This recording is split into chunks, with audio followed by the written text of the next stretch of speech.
Hello, আসসালামু আলাইকুম। সকালবেলা চলে আসলাম সকালের একটা নতুন রেসিপি নিয়ে। আমি এখন একটা মিক্সড ভাজি করব। চলেন রেসিপিটা শেয়ার করি আপনাদের সাথেও। এখানে আছে কই, মিষ্টি কুমড়া, মিষ্টি আলু না, আলু।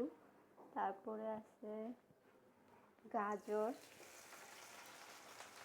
বরবটি এগুলা দিয়ে একটা মিক্সড ভাজি করব রুটির সাথে খাওয়ার জন্য। চলেন শেয়ার করি আপনাদের সাথেও।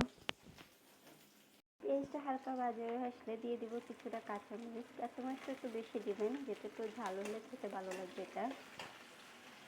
যেহেতু এটাতে কই আছে, পেঁপে আছে, পেঁপেরও কোনো টেস্ট নেই, কইয়েরও কোনো টেস্ট নেই, তাই এখন দিয়ে দিব লবণ। এটার আপনারা চাইলে পাঁচফোড়ন দিয়েও ভাজিটা করতে পারেন। এই পাঁচফোড়নের ভাজিটা আরও বেশি মজা হয়। অন্য কোনো সময় আপনাদেরকে ওইটাও করে দেখাবো পাঁচফোড়নের ভাজিটাকে।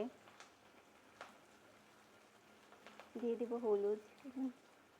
এটাতে আরও কিছু সবজি অ্যাড করলে এটা হলুদ ছাড়া ভাজি করলেও খেতে খুবই ভালো লাগে।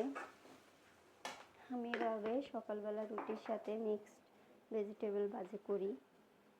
এখন দিয়ে দেবো সবজিটাকে যে কিউব কিউব করে কেটে নিলাম।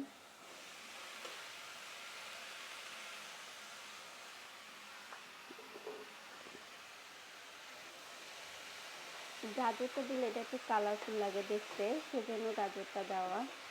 আর এটাকে কোনো প্রকার পানি দিতে হবে না, যেহেতু পেঁপে আছে, মিষ্টি কুমড়ো আছে, এগুলা থেকেই পানি উঠে যাবে। উঠানে কিছুক্ষণ আগে কিছুটা চিনি দিয়ে দিবেন। চিনি দিয়ে দিলে খাওয়ার টেস্টটা আরও বেশি ভালো হয়। এটাকে এখন ডেকে রেখে দিব।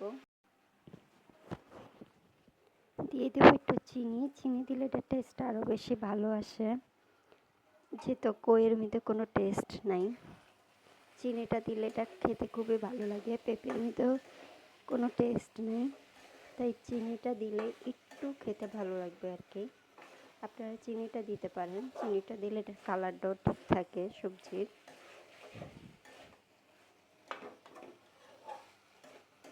তো এটা আরও কিছুক্ষণ সিদ্ধ হবে। তো ভাজিটা হয়ে গেল। এটা আপনারা চাইলে রুটি, পরোটা বা কি পোলাওর সাথেও খেতে পারেন। এটা খুবই মজা লাগে পোলাওর সাথেও। আবার পরোটার সাথে এটা বেশি ভালো লাগবে খেতে। বলে আপনারা এটা পরোটার সাথেও খেতে পারেন। এখন আমি ছেঁকে নেব।